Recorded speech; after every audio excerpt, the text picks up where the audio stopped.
Oh, sarap ng aking ulam ngayong lunch. Ayan o, manok na 4 na hiwa.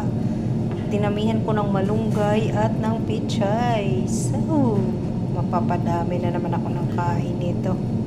Tapos may patatas pa. 3 hiwa din yan. So, good for 3 days na ulam. Ayun, ang sarap. Grabe. Sinong gusto? Akin na yung mangkok nyo. Bibigyan ko kayo. Sarap oh.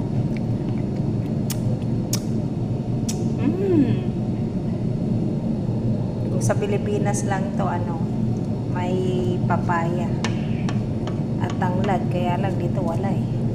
Basta makagawa lang ng ulam mo, okay na. Importante gulay, masustansya. Oh, sarap. Halika na guys, kain na tayo.